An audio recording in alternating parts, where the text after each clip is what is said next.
Is there like two of them? Is there like two of them? I should go look and see. I don't know what's going on. I don't know what's happening. Um, help, help, send help. Um,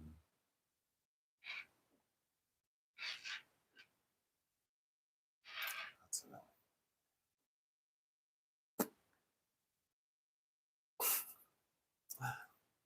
Hello, everyone. Okay. So I have to get on my computer really quick because I don't want it to be two shows up.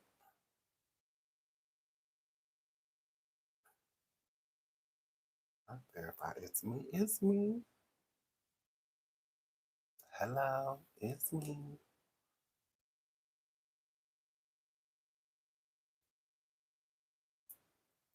So my password.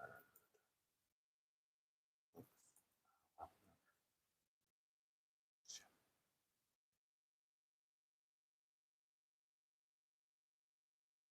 Boom. Okay. Hello, hello, hello, everyone. Please hit the like. Please hit the like. Please hit the like. Okay. We don't have the time. We don't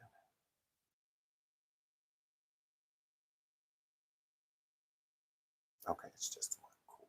All right. Hello, everyone. Please hit the like. Please hit the like. Y'all. So I'm not going to be here terribly long. I was just listening to some stuff. And one of the things that I was listening to was Sparkle's niece, Washona. Is it Washona or Washonda? Um, Happy Saturday, everyone. I love you all.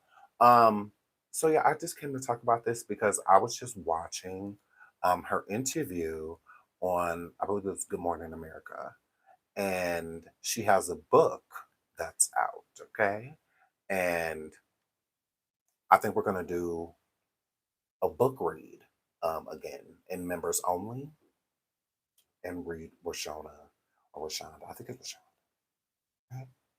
We're gonna read her book because she deserves it. We already read R. Kelly's book Solar Coaster, and a few other things on in our book club that we have.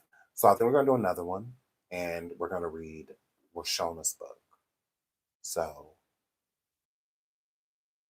yeah, because she was there for everything, even Aaliyah. You know, she was even around for her. So Washona knows a lot, and I am here for it. Okay. I want to start this video off because we're going to listen to part of our interview on Good Morning America. I want to start this video off by saying, Rashona, let me make sure I'm saying her name right because that's going to drive me crazy.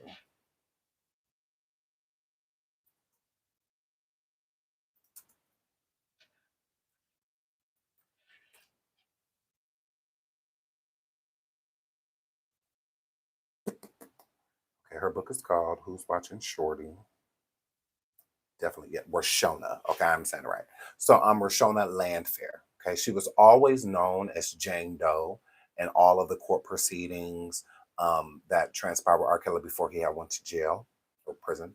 Um, but they were referring to her, and she never testified against him. Pretty much, like in the first trial against him when she was underage, and in the next trial that happened, I believe it was the last bit of the case that she ended up corroborating with certain things with the federal agents or federal police, FBI, etc. Um, so yeah, I've always been interested in hearing what she had to say and what happened to her. Right now, if you don't know, I'm sure you do. back when R. Kelly was first climbing the charts and on the scene, he was accused of sleeping with an underage girl, okay, on camera. This video got leaked and the world watched. The world, okay? Crazy work. All of us watched this young lady be humiliated. Um, and, with the peeing, all of that, she was the girl, where all of the jokes and whatnot came from a female being urinated on, it was her. Okay. Yeah. These jokes was about a little girl. And it went over people's head. Now I'm around the same age as her because I'm young and skinny. So we're around the same age. And so when all of this is going down, it's like I barely knew what was going on. I had an idea, but I didn't like no, of course. And I saw the tape multiple times. The first time I saw it, I was at my cousin's girlfriend's house, and they were watching out of curiosity. They wanted to, see it. It was R. Kelly. Um, the first time I actually laid eyes on the tape, because I'm from Indiana, so we were driving from Indiana on our way back to Minnesota, and you have to drive through Illinois, obviously, to get there. So we stopped and seen a couple friends, and then well, family, and then when we left to get on the highway, back then in the 90s, people sold stuff. Well, 90s, early 2000s, people sold stuff. They still do, but not like they used to. They sell like waters, bootleg CDs, DVDs, food, just in like the middle of traffic. They were just walking around, walking up to cars, trying to sell things. And the dude came up to the car. He had the R. Kelly tape. He had a whole bunch of them, and it was R. Kelly's 12 play album on the front of the VHS because it was a tape um, then. And I remember like it was yesterday. And he had a whole bunch of them in his arm, and he was letting them go for like $5 or something like that, like $5, $5 or $10. He was letting it go for. I think it was like $5 that he was letting it go for. He was like, "Let him go $5," something like that. And my uncle got mad at the dude because all of us we loved R. Kelly, so we all like get it, get it, get it, get it because it's his 12 play album on front. So we thinking it's something correlated to that, like maybe it's like all of him on like on tour or something like that, and they recorded it, and then we get to like watch it because they had a lot of that, back in the day. So that's what we thought it was. Like we all giddy and like, okay, get it, get it, get it, get it, get it, get it, get it. So then my uncle like cursed the man out because my uncle knew what it was. We didn't know. We had no idea what it was. Okay, we were young, like because I still am. But we had no idea what it was. So that's why my uncle started yelling at him because he like, for real, like I got these kids in the car and you trying to sell me, a PORN. Now we didn't know nothing at that point in time. It wasn't said that the girl was young, or anything like nothing like that was being mentioned because again, back we had to work with word of mouth, rumor mill, because that type of information wasn't on TV. Like you can find that on TV. That was more so of like a hood thing, because it traveled around the world like and quickly. It was being sold on the streets, just like they sold magazines and everything else. You can just walk up and buy it, like no big deal. Crazy. So the first time I saw it was with my cousin. We at his girlfriend's house. And they were watching out of curiosity. They just wanted to see. And then the next time I watched it was when it came out that she was like underage, And I forgot whose house it was. Like we were watching on a computer. That's when like LimeWire and all of that stuff was a big thing to where you could download movies and stuff like that on your own. So LimeWire, FrostWire, stuff like that. I forgot whose house I was at. Doesn't matter. But it was on the computer, and they were watching it, and they were pointing out like how this is a little girl. Like this one, like we weren't too sure about the other girls, but they were really young too. But we knew for a fact that this one, and it was her development. I feel like that's what was like shocking because I'm like right around the same age as her. So looking at her, it was the girls that I went to school with, they had like the same bodies, you know. She wasn't like built like a grown woman, like not at all. Um, but of course, we weren't paying attention to that, being young and dumb. But then it started to get out, that, oh yeah, she's underage and blah blah blah. So I'm like, shut your mouth and keep on talking. So this is why I would like to apologize to Rashona. Rashona, I would like to apologize to you because in ways I feel like I kind of like victim shamed you. But I didn't do it how other people did it. How I victim shamed Rashona is when other women were coming forward with their story, I felt that she would have been so helpful and essential if she came through because I feel like people would believe her, because like that's you on the tape, but she had never even copped to that being her. So again, she was always either labeled as Jane Doe or Sparkle's niece. It was never Rashona. But like it was never that. We didn't even know her name until like the later 2000s. We had no idea who she was. Like back in the newspaper article, MTV News days, they never said her name. They will always just say either like minor or teen, like that. That's what they would say. Like they wouldn't say Rashona Landfair. We had no idea what her name was. So for the longest time, took forever, honestly, to find out what her name was. So I felt that if she would have spoke, that it could have been so helpful to so many people and other people's stories being pushed because she has so much in common with them, but we wouldn't know what she would have in common because we were hearing all these crazy things that she was still around him, that she was over there like one of the head honchos, um, a madam, if you will, not only recruiting girls, but lining them up to do what he said, teaching them how to serve him.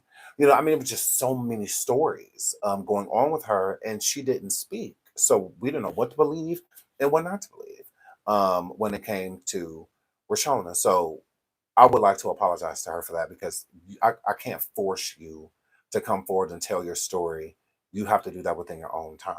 I can't, like, as much as I would have preferred her say something sooner, it just is what it is. People, you're coming into the light is you're coming into the light as a victim. So I can't be like, oh, you need to say something because these women are, no, not at all. Okay. It just comes from a systematic system of Black women just not being protected in these type of situations with Rashona and everything that was going on with R. Kelly. I remember she was ostracized. Black women treated Rashona so bad. And I don't think they got the gravity of what that was. Them being in front of those courthouses supporting R. Kelly with signs up saying that he is innocent, that, that she's basically like how most people look at Black women, fast and, you know, slutty. And she pursued him, and, she had stars in her eyes, and she lied about this and that. And, like she was just blamed for everything. No one blamed him. Everybody blamed her, and everybody said it was her fault that she had a fake ID, all type of stuff, you know, with us not knowing the full story. But once I saw the tape, this I know I had discernment early. I was disgusted with all of the women that would be outside of that courthouse, and the men too. I would be disgusted with them. Because it's like, how could you see that tape and say that he is innocent? It's different if no one saw the tape. Then it's just like, who knows? I would understand the energy of the women outside the courthouse supporting him there every single day, waiting for him to come out just to get a glimpse. I would understand all that, right? But seeing that tape and still giving him that same love and admiration and saying that he is innocent when you know yourself that he is guilty, because that was R. Kelly. Like, I'm like, no, that's Robert. That's him. Like that is 100% him.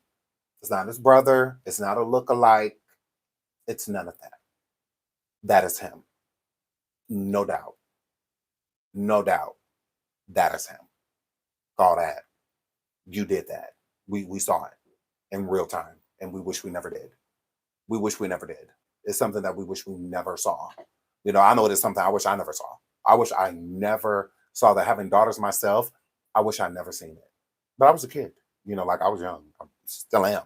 But I was young. I was like, what, maybe 10, like 9, 10, 11 most. So yeah, I wish I never saw it. Because once I found out what I needed to know, I never would. If I came in a room, somebody was watching it, I'll leave the room, somebody was even talking about it, because it made me feel uncomfortable. I didn't like how the conversation would go.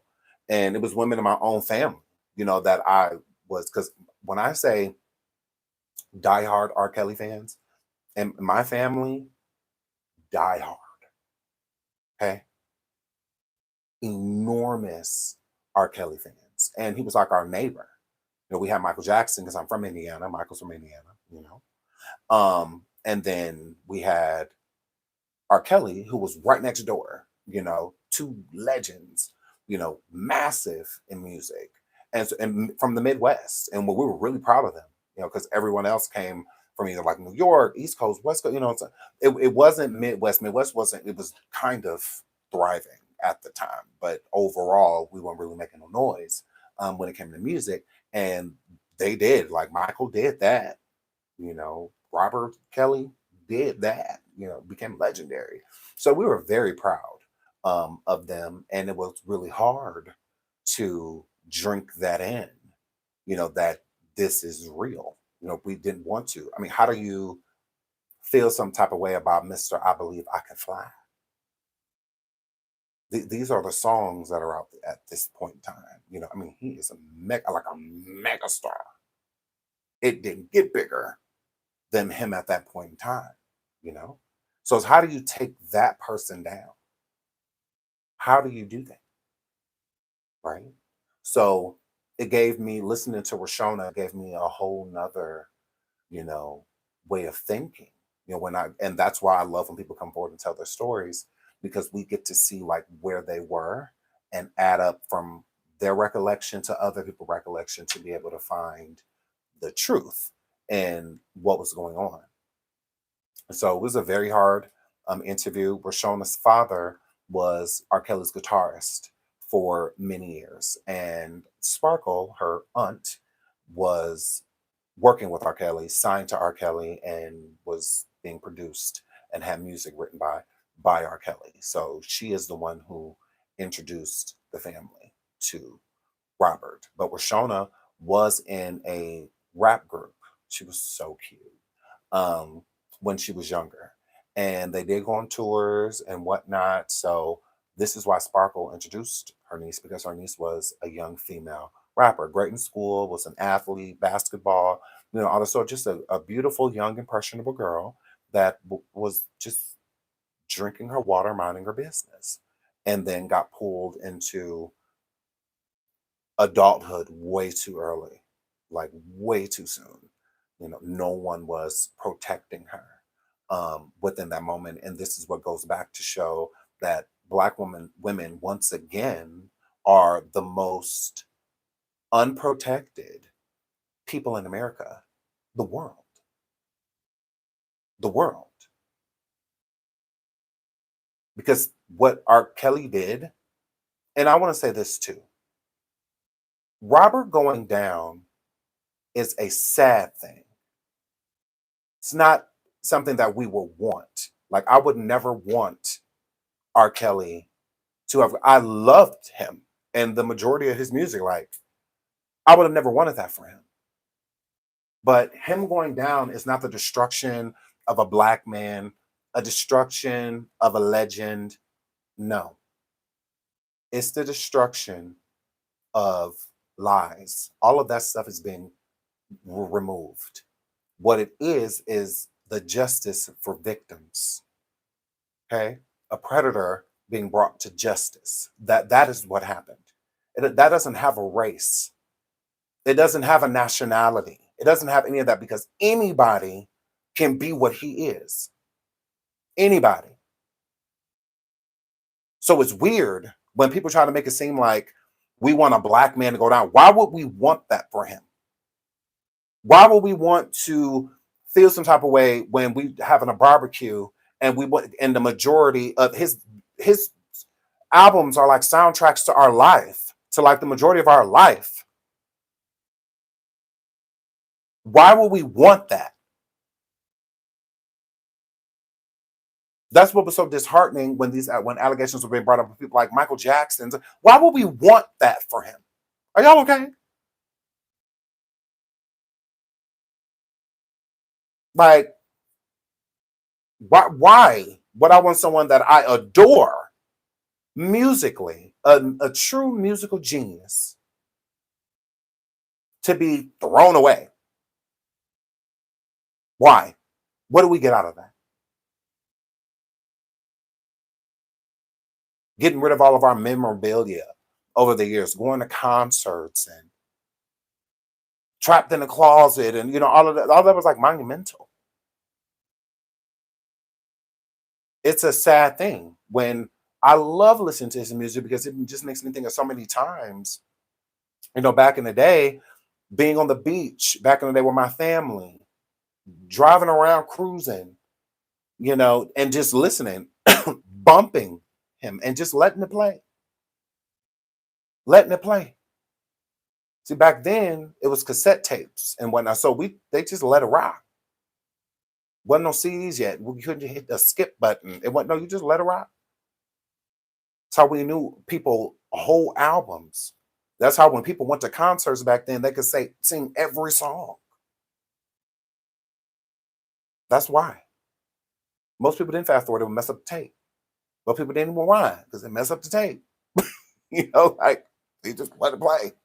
Did the whole thing, and you bobbing at everything because he had hit albums, not hit songs, hit albums.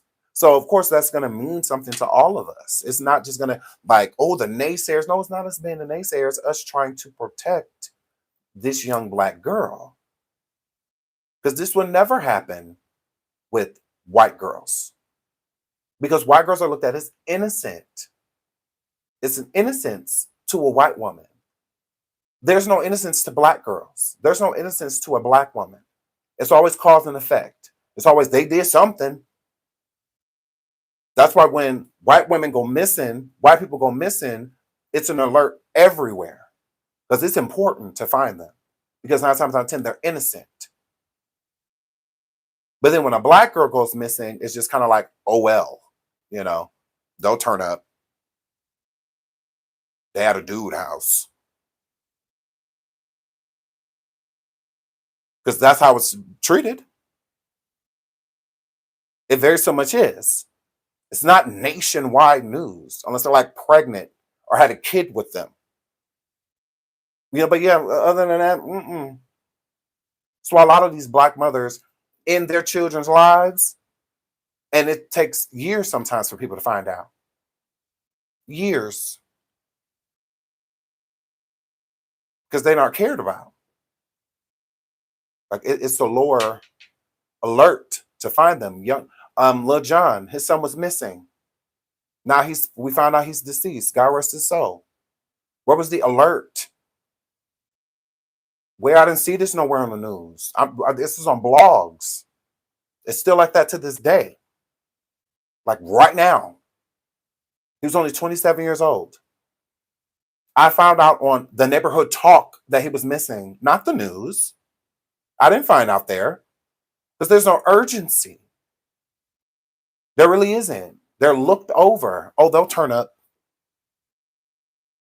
But then when someone Caucasian is missing, it's dire. Get to them immediately. Amber alerts. It's all over the highways as you're like, but when we go missing, it's just they're with their friends. Right? I found out on the blog also. Right. That's what I'm saying. That it shouldn't be like that. Like it's sad we have to be our own news and we don't have the same voice. Like it's not Projected is big. So it's no different with Rashona. You have to break stereotypes. You have to break them. Back in the day, a lot of women, it was okayed for a young girl to be in high school sleeping with a grown man. That was fine. They 15, boyfriend 27. It was normal. It was normalized. It very so much was. It wasn't looked at as a big deal. And that's why so many people would forgive R. Kelly. Because they were like, oh yeah, well, my boyfriend when I was, that's not okay. That just means that somebody wasn't protecting you either. This is the problem. This is the issue. Because you're quick to try to judge Rashona parents, but what about yours? What's up with your parents? If you was 14 dating a 22-year-old, if you was 13, pregnant by a 30-year-old, that doesn't make it okay because you've experienced it. It doesn't. Like, that's still terrible.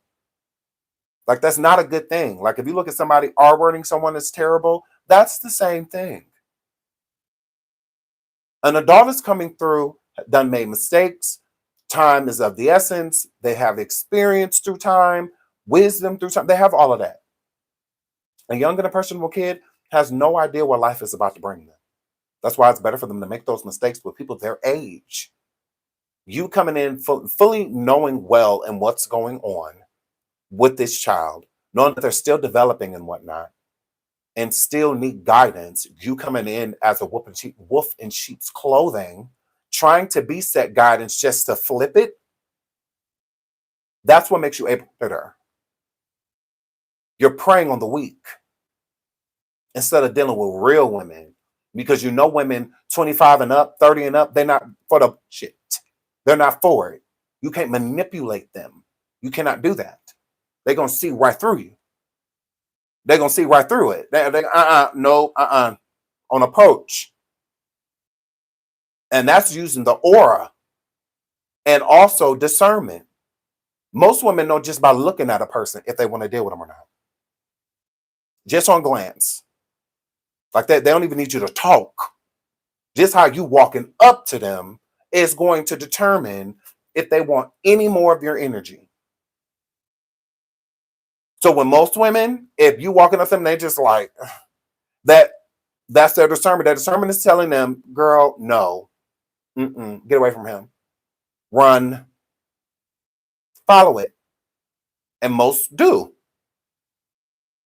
When you 13, 14, 15, you don't have any discernment.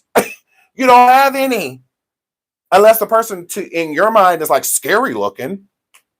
But other than that, you don't have any discernment. Time and experience gives you that. A 13-year-old, what? Easily penetrated. Easily. A 14, 15, 16-year-old, they don't have discernment yet. They don't have it. So this is why a lot of these men approach them. This is why. Because there's really no red flags. There's really nothing saying like, oh, girl, no. That you don't have that yet because experience teaches you that. Not just a certain look and a glance. No, a person's experience teaches them based on how you're approaching me. I dealt with it that approached me like that before. Had me in debt, stole my car, had me fighting with my parents. I'm like, no. Oh, hell no. Like, it's just like your discernment. Time is what gives you that. So how would you expect this young lady, for a grown man to be approaching her at that age, to use what discernment? What discernment does she have to say, this is wrong? How she don't have it. So since she doesn't, that makes her an innocent. So with her being innocent, anything that transpired with her and an adult is the adult's fault. End of discussion. She is a victim, and a victim should take no blame so that they can have no shame. Because there's nothing for them to be ashamed of. They didn't do anything wrong. They don't know any better. You live and you learn. So with Rashona, she wasn't given any of that. This has always been designed to look like her fault. To look like if this huge star goes down, it's because of you. And that is what R. Kelly and others around her manipulated her into thinking. This is a little girl, a child, and y'all judging her. What are you judging? You know how many girls is in love with the Justin Biebers and the little Bow Wows and all of that? That's how people were with R. Kelly. It's the same thing. Many people found him attractive. He was sexy. He talked about a bunch of music and his music and all of that. It's just like, there's not many 12-year-old girls that wouldn't walk up to a grown Justin Bieber and still want to make. But as an adult, you use your discernment and know that none of that is okay. None of that is okay. I appreciate you being my fan, and you move right along. Not want to engage and have this go further like he did. Okay, that was his decision. But people treated Rashona so badly. And everyone's saying like, oh, Rashona should have testified. Rashona should have testified. What would have made a difference? She broke my heart when she said, and this, like, I got so emotional, like I had to like pause. Okay. She broke my heart when she said, this is why I apologize to her. When she said, the Surviving R. Kelly docuseries, vindication came over her. But she said it saddened her because she felt like if she would have testified that she could have saved so many girls. And I'm just like, wow. So it's like, if she's blaming herself for that, I can only imagine what other stuff that she blamed herself for. And none of this is her fault. Like, you did nothing wrong, but you don't feel that way. It's easier said than done. It's easy for somebody to say, like, you did nothing wrong. But your heart is telling you something else. Your spirit, your soul is telling you something else. I feel like a deep regret that I do feel that she has. But when you're under that manipulation for so long, since she was 13, all she knew was Robert Kelly. That's all she knew. So where your mind and your body becomes programmed to it. To even if you want to walk away, to what?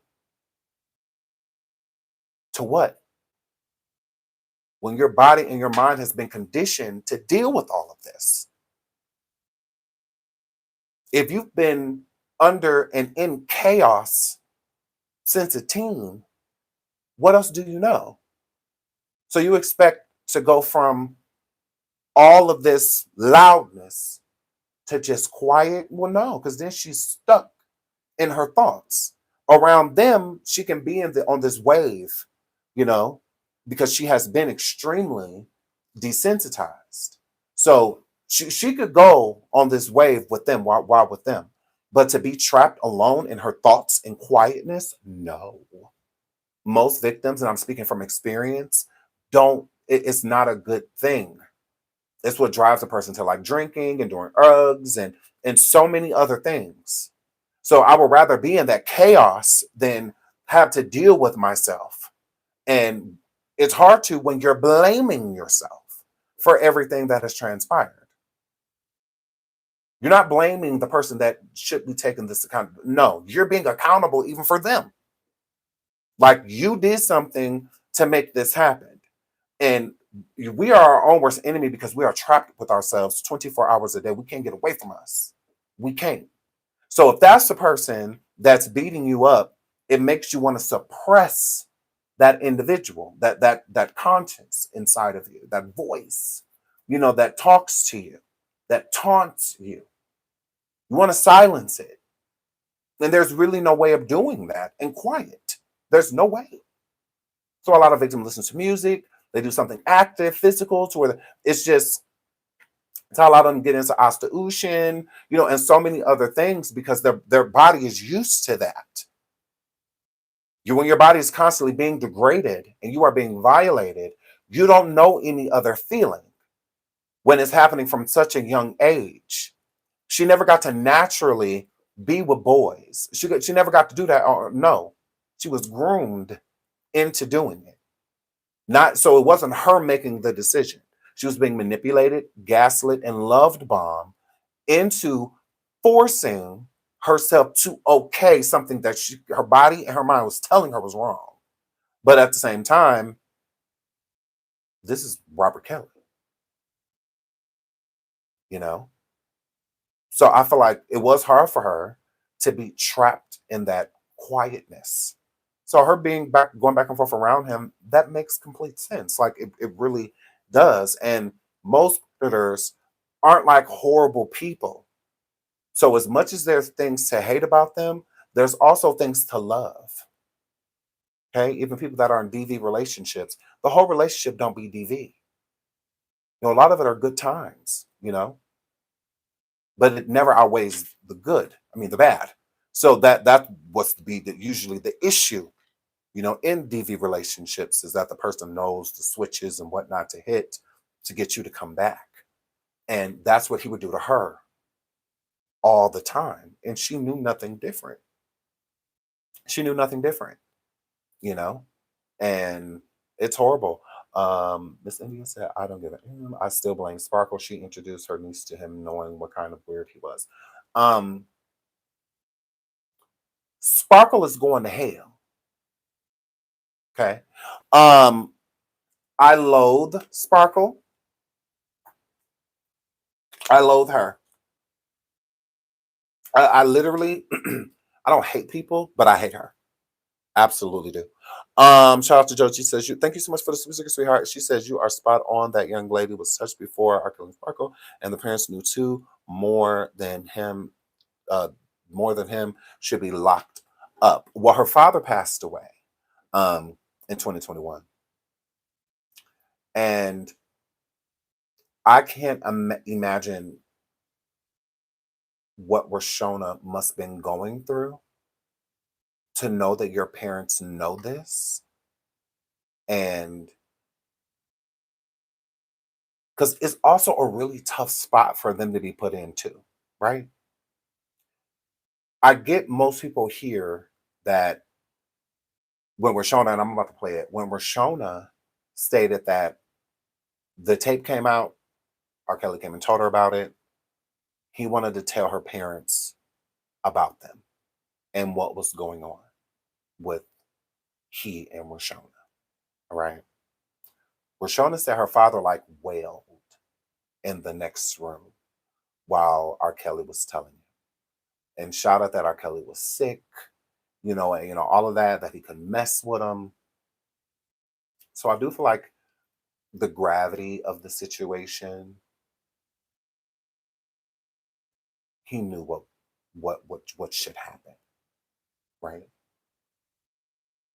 But I think it's also a pressure of this is Robert Kelly, you know, one of the biggest artists in the world. How does this work? Like, what if we are going to turn him in? How does this look? Because I think people are overlooking this too. The jury saw Robert's tape. Okay. Rashona did not testify. Okay. She didn't. The jury saw the tape. Robert still got off with video evidence, caught red handed. His face is on the frame for at least 20, 30 minutes. You can see that is Robert Kelly. That is him. And he still got off. So do y'all really think that if Rashona would have testified, that would have helped? Think about it. Think about it. It would have already been a hard enough case if there wasn't a tape.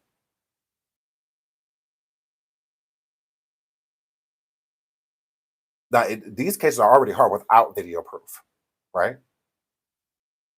They had proof that it was him. I mean, red-handed. If you saw that tape, there's no denying it. That's him. That's him. In every scene with all of the girls. That is him. Her, as a young Black woman getting on that stand, that prosecution would have tried to save her. But R. Kelly's defense team would have ripped her to shreds. They would have ripped her to shreds. Okay? It would have been the same verdict.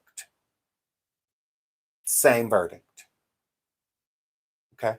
They would have never let that happen with white women. Ever. Okay? The only reason R. Kelly got away with that and was able to do it for so long is because the girls were Black. Fact. Fact. That's the only reason. Because it didn't stop. It continued. And he was even continuing it during the trial. That's how cocky he was.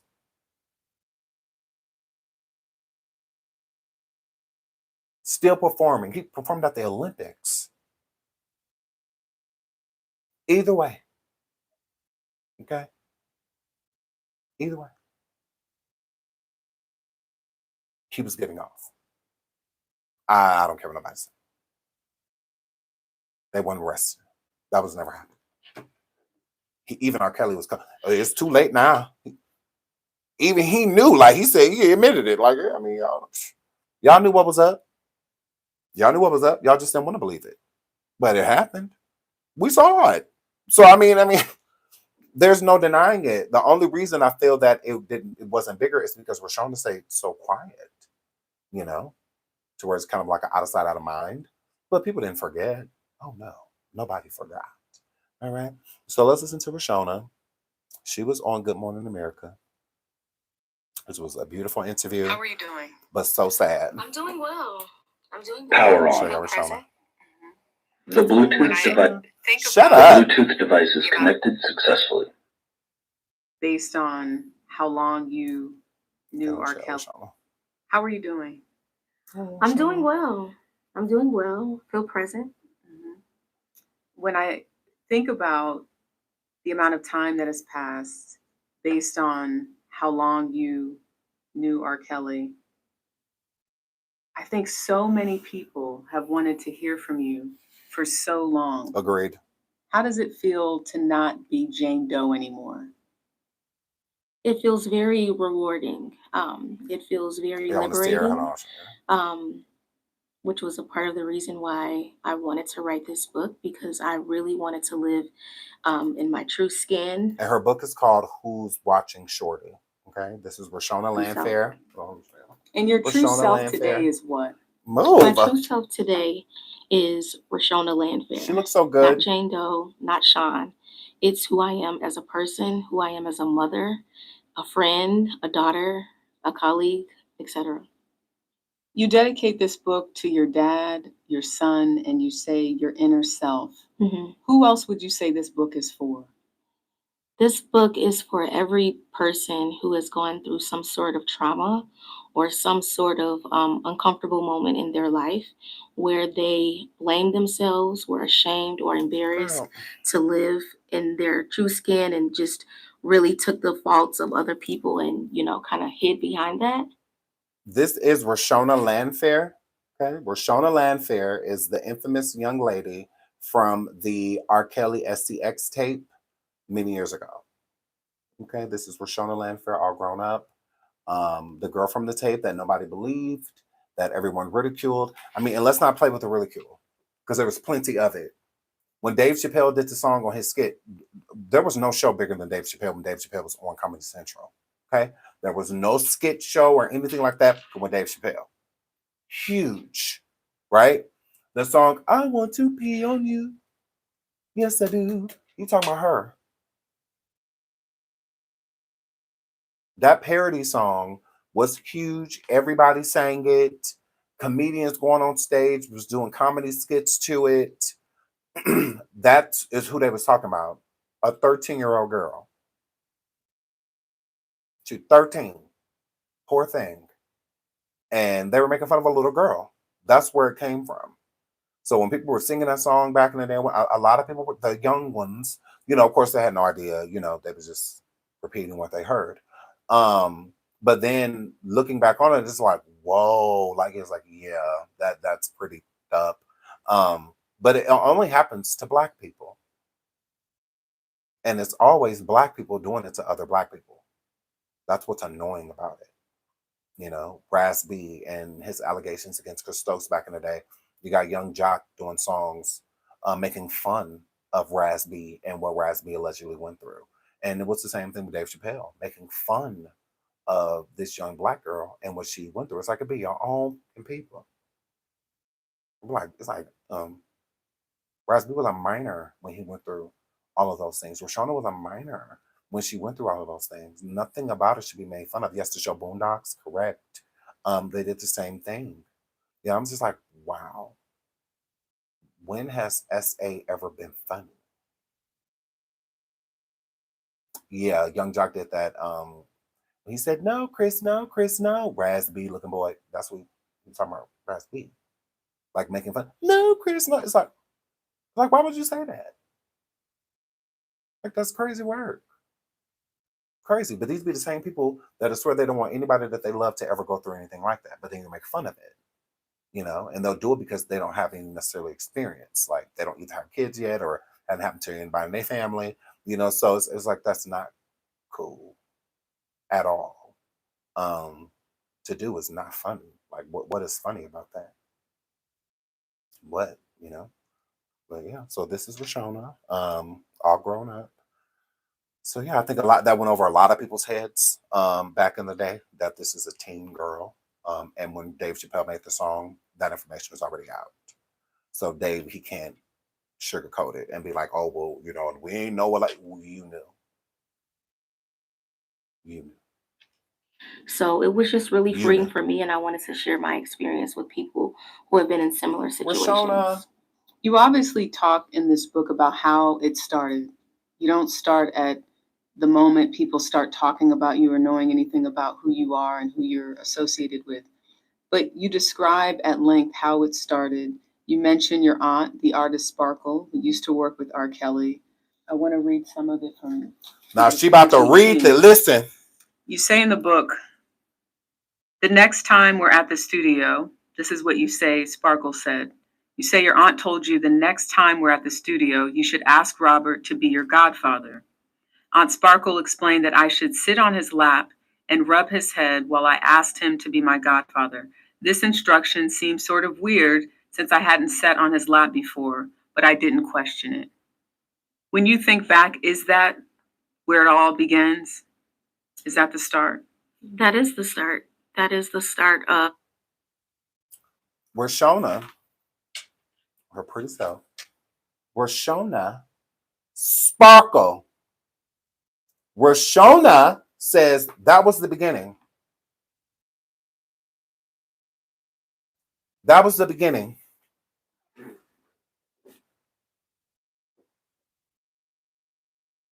Okay.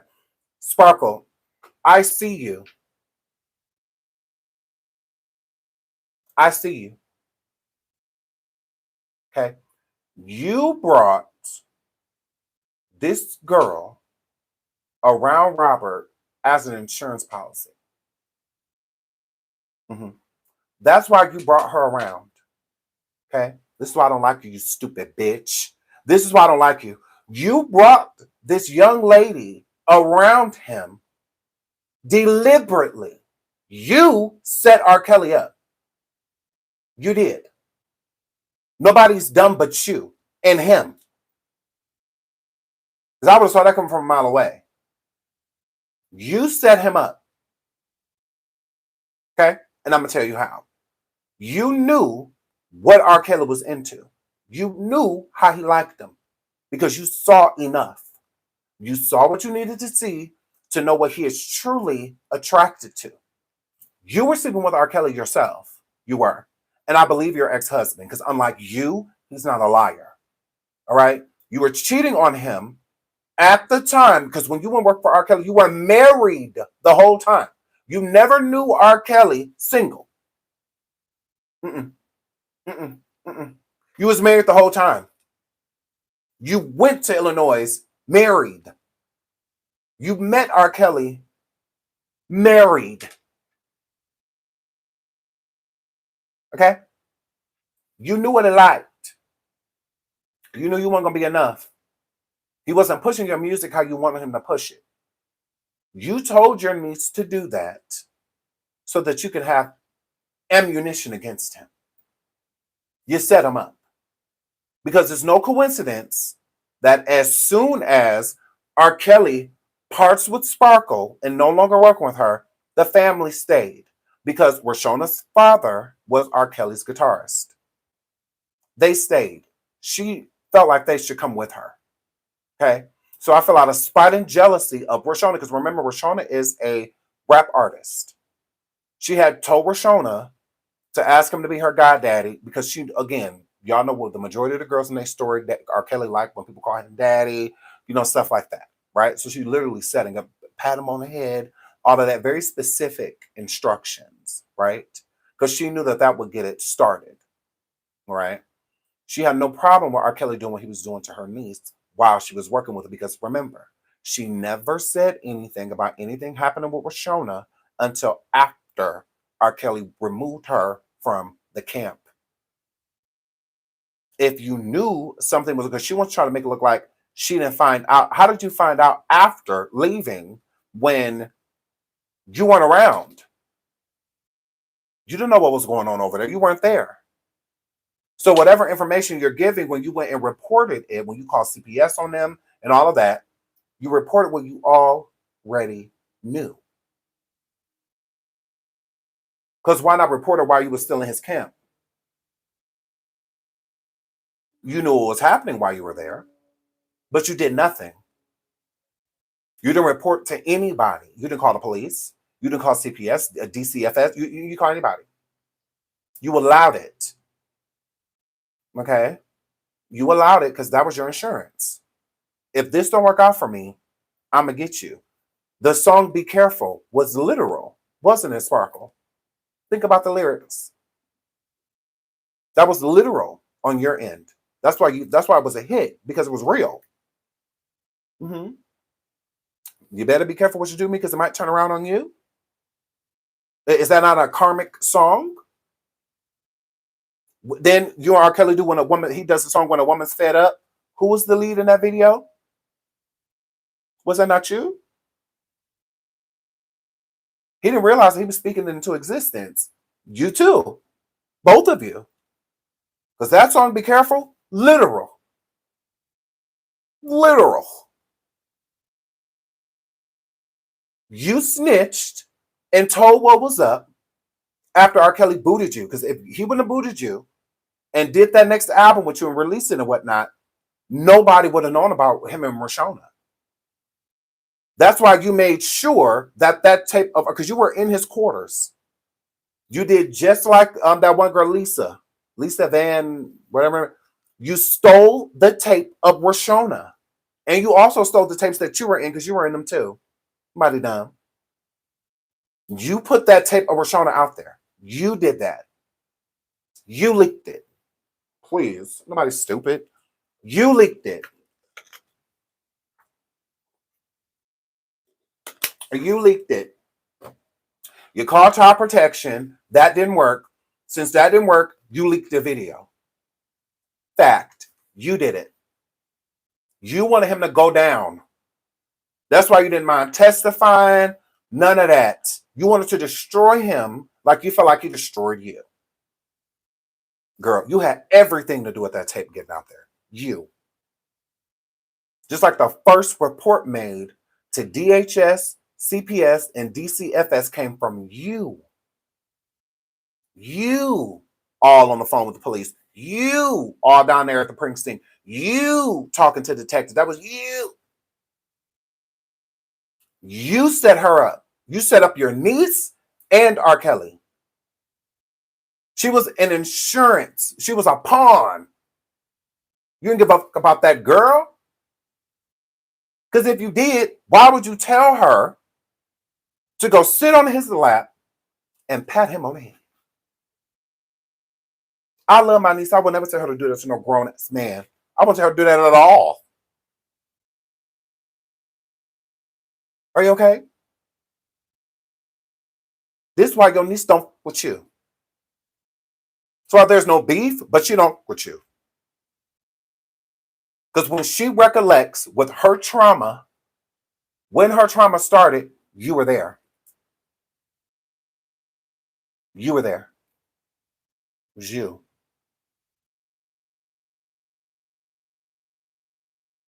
This is why I hate you. Because you can't convince me. You cannot. Because a real auntie, somebody that, if you were to saying to her, telling her to do that innocently, which, please, why didn't you say something while you were in the camp still? Because you didn't want anything to happen to your dream, right? Your dream was to be a famous songstress. He could make that happen. He was making it happen. But then he lost interest immediately. You didn't like that. So then you try to use your body. You start having sex with him. That's why your husband divorced you. Because he found out that y'all was you and Robert, whom was in a group with your ex-husband. They're in Guy together. What's a Guy, I believe? They're in that group together. So it's like, because that's how you met him. Your husband put you in contact with R. Kelly, not you. He was whole married. So cut it. He found out y'all were sleeping together. You were supposed to be down there doing your album. How you gonna do that on top of him?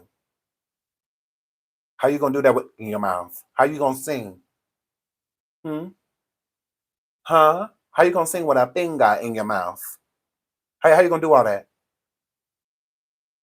Because you're mad talented. Oh, public announcement. Sorry, I thank y'all. I said, God, Lord, that's Aaron Hall. Yeah, how you gonna do all that?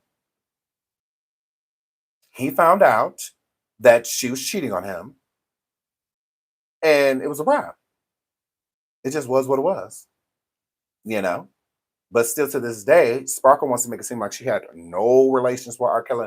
Then why does everybody know that but you? Because everybody around them completely like, yeah, it was going down. There are girls that wrote in books that she was doing the sums and five sums and all that with them.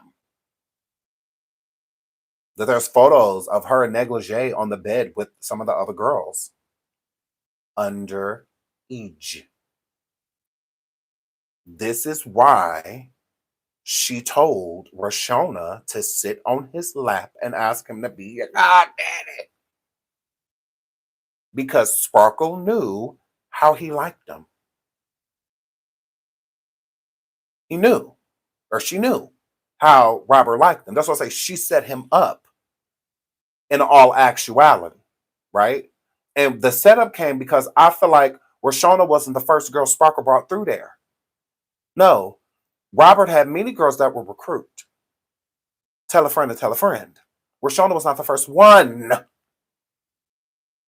That's why I give that was like a signal. You go sit on his lap and ask him to be your godfather. Because that's what she told all the other girls to do. That's what it gave to me. Like her niece said, very specific instructions, and she was even kind of like weirded out by it. That's why I said that was her insurance. Because now this is my niece. She connected to me. So you play with me, you better be careful what you do to me, because they might turn around on you. So that's what that were. That was her insurance policy. Because with the other girls, she's not connected to them. Not in that way, besides, you know what I'm saying, recruiting, knowing a few girls in the area and whatnot, a friend or two. You know? And they're not connected to her. That's not an insurance policy. So when those girls leave, 9 times out of 10, she don't even know where the majority of them go. You know, there's no way really of keeping track of them. But her niece, she has the GPS on her. Oh yeah. Oh yeah, I got GPS on you. I know exactly where you're gonna be at. Uh-huh. Correct. Yeah, but your niece, yeah, that's how you tell she didn't give a about her. So it's weird that she tries to. You use that girl as a pawn. You told her to do that. It's different if you just brought her around and they sparked on. Then that's different. Then I'm not blaming Sparkle. It's unfortunate. That you didn't keep a better eye on your niece if you were going to be bringing her around adults, especially adult men. But yeah, then it's like I really can't. But you told the girl to go sit on his lap, and that was deliberate, and you knew what was going to happen after that. So you didn't mind your own niece being used as a sexual prop for your gratification? Are you okay? But she wants to act like she's completely innocent. Oh, I don't. This girl woman is not lying on you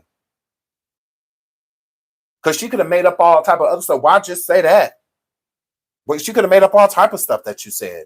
She said that's it. She said yeah, you told her to. You were working with him close, real close, R. Kelly. So if she like, you know what I'm saying? All right. And I'm sure the niece that it's R. Kelly. Like he was like R. Michael, you know, just couldn't dance. But he was R. Michael. He was still magnificent. So I get her being enamored, and all that. It's just like, oh my God, girl, this half on the baby, girl, I love him. Because that's how it was. Everybody loved R. Kelly. I was obsessed with him. So it's like, I'm just talking about his music. I loved his music. Like I didn't even know what a two-step was before R. Kelly. I learned how to two-step, all of that. I know what none of that was. I'm young. So, I know what none of that were. But I learned all of that through him. My first kiss was to R. Kelly song. On a park at recess. Yes. Hey, Ariel. Yeah. Now I have to like erase it. Because what was the song that was playing? Music has a way of taking you right back to the place where you were when you first heard it. That's how powerful music is. Seriously. Like it's that powerful. I heard, what did I hear? Oh, what was it? Okay. Britney Spears, the song Sometimes, off of her first album. I remember when I was on the school bus, I was like, I don't know, I was so, because I'm so young. But I was little. And I remember it was on the radio all the time. All the time. You couldn't get away from that song. And it just like dawned on me. Like as I was listening, I'm like, wow, like, my mind, because sometimes it's really hard to remember things when you were like 7, 8, years old. It's like really hard to remember those things. But I loved that song by Britney Spears. Yes, like a time machine. I love that song. And it's like I mentally went to back a child sitting on the bus, window seat, looking out the window, waiting to go home. It's like I literally went back there. And it's just like, wow, it's such a cool feeling. To like those nostalgic feelings are great. I love those feelings. Sometimes it can make you emotional. Too. It can make you almost like sad. Because back then I had such different dreams, and whatnot for myself. And like now, seeing how life has turned out, it's like I'm still like happy with a lot of my decisions. But I was just so young and impressionable. So it was really cool to feel those type of feelings. And it was also this one show back then in like the late 90s, early 2000s, and it kind of like played the same. It was called The Box, I believe. And you could call in and like request a music video for them to play a music video. And I would always call in. I forgot what song I would request though. I forgot. But I will always request a song. And yes, what's it called? Video. Yes, music. But I used to watch that as a kid. I did, girl. I did. I did. It was something with a box. It was something like that. And it was a number on the screen and you could call and request like a video for them to play, and they'll play it, you know. So I forgot what song it was. I forgot. I don't know, but it may have been like Aaliyah or something like that. I don't know. But I kept like, I would calling. But they charged your girl. And I didn't know that. My mom was livid. My mom was livid. My mom was so mad. Because I didn't know. I thought it was free. But yeah, I was just calling, but it would charge like 75 cents or whatever, like to your phone every time you called. Girl, so I didn't know that. So I was calling like 100 times in a row. My mom was, when I say furious, she was like, because she came in and asked me about the music box all nonchalant. She was like, some box. And I'm like, yeah, what about it? She was like, do you know? I'm like, yes, Mom, I love them. I call them all the time. She was like, I know, because it's on empty. And she just started cussing me out. Like, she was so mad. I'm like, I'm sorry. I had no idea that they charged, but I kept calling though. Because they listened. They would actually like play it, you know. But no wonder, because you're paying for it, basically. So but yeah. But they would always play the music that I got, you know, I thought I was lit.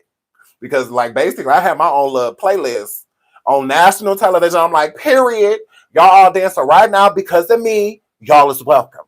You know, is how it was. But I miss stuff like that. You know, but that reminded me of that too. Because it was another song that played and it reminded me of the jukebox or the box. When I'm just like, oh my gosh, I remember when I used to call that place and like request. You know what I'm saying? That's so cool. But just naturally sitting there thinking, I would have never thought of that. I would have never, that would have never like crossed my mind. So music helped, you know, pull. And it's also too because that was around the time to when I was young, you know, I was being essayed. So a lot of stuff I've disassociated, you know, myself with, you know, because a lot of those memories would bring up other stuff, you know, would drum up other memories that I didn't want to think about, you know, stuff that I didn't want to remember, you know, and whatnot too. So I think that shows us how we can definitely compartmentalize things, and really be in like a sunken place, you know, to where everything around you is dark, to where you aren't living, you're just existing.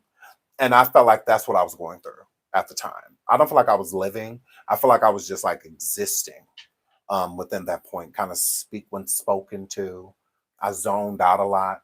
You know, I did a lot of like daydreaming, you know, and whatnot. And I was usually to try to like remove a lot of the energy, you know, that I was feeling. So a lot of things that I feel like I should have been enjoying, I don't feel like I would allow myself to because I didn't feel like I deserved to because I was just dealing with so much, you know, on the inside, and I didn't feel like I had anybody to talk to, you know, about it, which I did. I just was afraid of having certain conversations because I didn't know where they would lead, and you know what, you know, I was just fearful, you know. So I think that's something too, like that kind of opens that box up in like a healthy way with, you know, music bringing back just the good part, you know, of the memory instead of it, you know, stumbling into something completely, you know, that you, a box you wasn't Pandora, you know. So yeah, so shout out to music. That's one thing I do love about music. So yes, Sparkle, we hate you. Him entering into my life in a different way than just being an artist or hanging out at the studio. It became more personable at that moment. Because you yourself were an artist. You were a part of a rap group. You had toured Europe. You'd been to Europe. Mhm. And it was your aunt, you said, that introduced the family to R. Kelly because he's this successful artist from Chicago. At this time, he's really starting to blow up. He left the group that he was in. Mhm. And it was interesting, exhilarating, fun to be around him. Is kind of how you describe it in the beginning. I mean, this is a big superstar, and you have Yes. access to him like, hey, I want to hang out in the studio. Mhm. And at the time, in the beginning, he's treating you like a normal, excited kid that wants to learn more about the business. Correct. So when do things turn? And I know you go into great detail, Mhm. the early stages and why this is so complicated, your mindset Mhm. at that time. Well, during the time that I met him, I'm also a teenage girl who's going through puberty. And so some of the things that I was thinking or feeling were just normal expressions um, to, my maturity level at the time. And so it starts very innocent. It starts, Oh, that's so sweet, Teresa. You said you had imaginary friends. Somebody said that they wrote poetry in the chat as well. Yeah, it was. I think expressing it is good when it's not something that is talked about. You don't know how to deal with it. Like heartbreak and all of that stuff. That type of stuff is discussed. But when it comes to being violated or essayed or something like that, there's really nothing there. So I think that's why it's so hard for people to cope with these type of things, because it has a way of making you feel alone when there are so many people that can relate to what you are going through, but a lot of them are still fighting and trying to figure it out themselves. So the ones that can relate are doing exactly what you're doing, quiet, inner battles, a constant, inner battle. And sometimes that battle becomes a little lighter and a little less. And some days it's real heavy, you know? Um, but I think acknowledging it is what helps you move on from it. You're never going to forget it.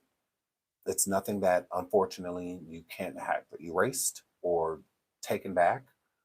It also helps you gain character and structure. It gives you a different type of awareness. And I think that it gives you a different type of title as protector when it comes to protecting other people. I think it's part of the healing process and showing other people that you're not alone. I've been through something similar or the same thing that you have been through, and I'm here. I didn't choose to make a bunch of bad decisions to bury or have people look at that instead of looking at this. Um, I don't do those things. So if I can do it, you can do it. If I can live with this, you can live with this too. Um, we, I am a firm believer that God doesn't give us anything that we can't handle. Um, so there are certain situations, but I don't feel like those tests are for us. I feel like the tests are for the predator. I do feel that way. I do feel that the test has nothing to do with us. Like stories and books in the Bible, there's many people that are innocent in the story, but sometimes the cost is a big one. It's a big one, a big cost. God having stories of telling men to sacrifice their sons to prove, their love for the Lord, just for him to stop them right before, just to show them that this was a test that I could give you because I was hoping you'd pass it. I believe in you. I believe that you would pass, the test. So it's the same thing. I feel that it's a test on both ends. It's a test for the innocent, and it's also a test for the guilty. With the guilty, you don't have to make this decision, but they make it. So now that they have affected this innocent, the innocent it's up to them. You can weather this storm and be okay, or you can go the complete other option. You could go and do drugs and drink and become a horrible person, and because you hold this on your shoulder, because you felt like you can't handle it, but you can. So I feel like it's a test for both people. It's a test. It's not God allowing something awful to happen to us. I feel that it is God giving us all free will. Okay, just like they have the will to not do what they did to us, we also have the will to not do it to anybody else. It's a test on so many different levels. um is how I feel, and some pass it and some don't. But life isn't fair, and it isn't fair because we have free will. There's no crime that's being committed that has to be committed. Doesn't have to. And we are all given a choice. It's like I'm given a choice to make good decisions. So are people that make bad ones. They're just choosing to make bad decisions. That's them. That has nothing to do with God. That has nothing to do with me. That this person decided to make this decision. Like what they did was horrible, but that's them. They did that. That's not going to take my faith from God when we are all tested, in so many different ways. My test was that one. Some people's tests are different. Some people are born with disabilities and special needs and whatnot. That's their test, um, and they're going to pass it or they're not. And it's also a test for the people around them. You know, a village. It's a test for the village.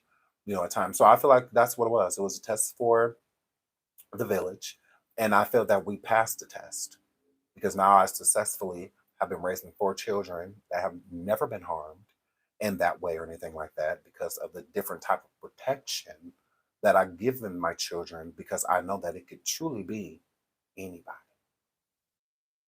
anybody. Mhm. It could truly be about anyone. Um, ugh, can we be talking about that unfit alcoholic mother? Like we're not talking about unfit mothers right now. We're talking about unfit aunts. Like, are you okay? Are you mad at me? Like right now? Oh, okay. So yeah, so I just feel like it was a test for all of us. It was a test for us all. And we passed. I feel like we passed the test. And passing the test is moving on with life. Because that's one of the hardest things to do.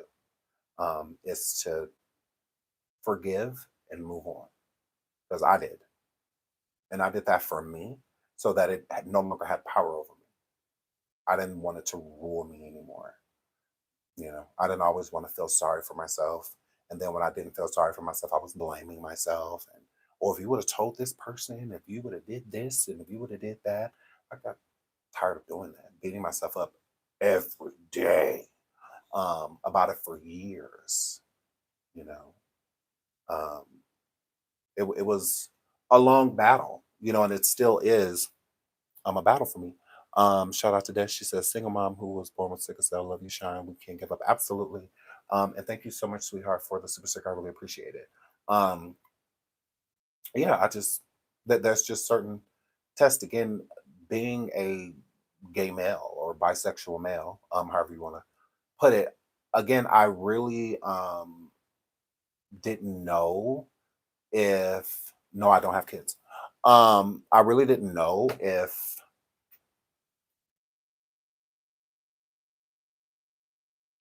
it's not easy for me to talk about, but I do feel like it's good to talk about it. It wasn't easy for me to be a gay man. Like it was very hard for me to do so because I didn't know if I was gay. When you're young, that young, and men are taking advantage of you and doing things to you, I hated everything about being gay. I hated everything about gay people. Um, I did for the longest time. And I still get triggered by certain things to this day. But I know it's not like gay people's fault. Like, no, that was idiotic. But I did because I felt like who was doing it was gay. So, I mean, you're gay because you're doing this to me and you're male, it's like you're a woman. You're a whole male doing these things. So I feel like all gay people were like that, like all gay men were that way. And I didn't know if I was gay because I didn't feel like I got the chance to choose. I thought that that was something that, whether you're born that way or not, you enter one day on your own. Like if I'm gonna be with dudes, I should be one. Like it should be a choice. I didn't have one. I didn't, you have a choice. I don't feel like I decided that. I feel like that was taken away from me. So since it was taken away from me, I really didn't know how to maneuver. Like as I was getting older, so certain feelings that I had for the same sex, I would suppress it. I would pray it away. I would do all of that. Like I truly felt like an abomination. um, growing up. And it wasn't like my upbringing when I was just me. Um, it was me. I've always been a researcher, looking into things, reading the Bible, and all that. Everything that I heard about it just wasn't necessarily good.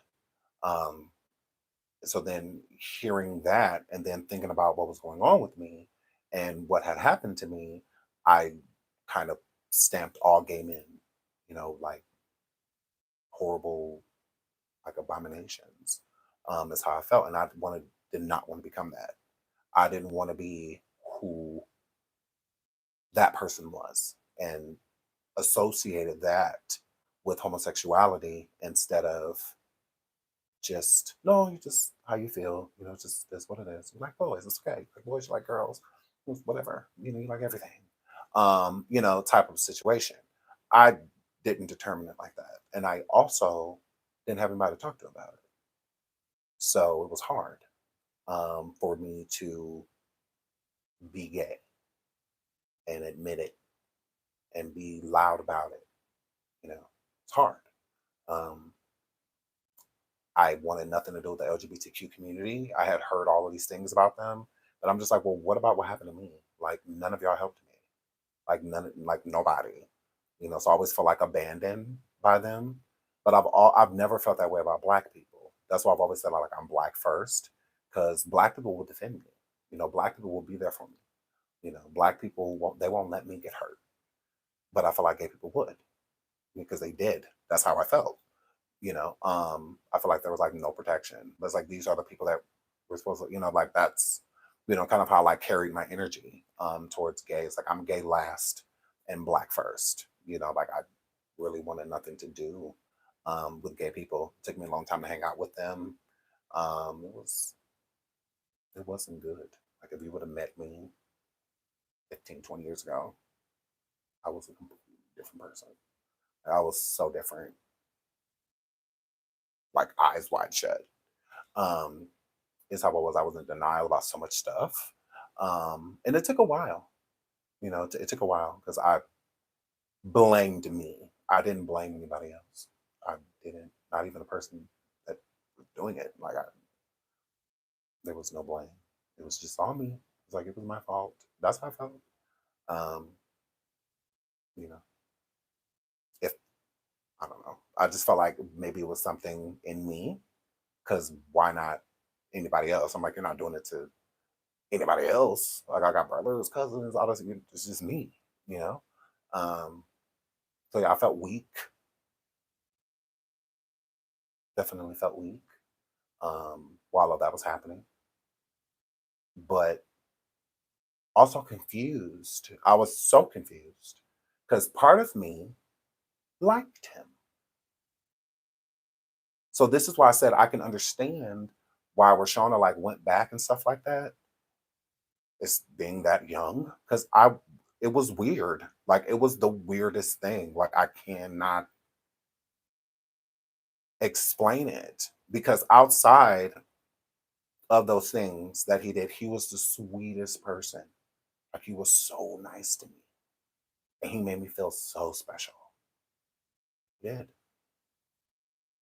So it would be even hard for me to want anything to happen to him, for him to even get caught or anything like that. Because I would always think about the other side. I was like, he's such a nice person. He made me feel like I loved him and then took advantage of it. Because I loved him like a big brother, you know, like an older uncle. It's something it wasn't for me sexual. It wasn't anything like that. I just thought he was just really cool. Like he was just really nice. And I always wanted to be around him, like always.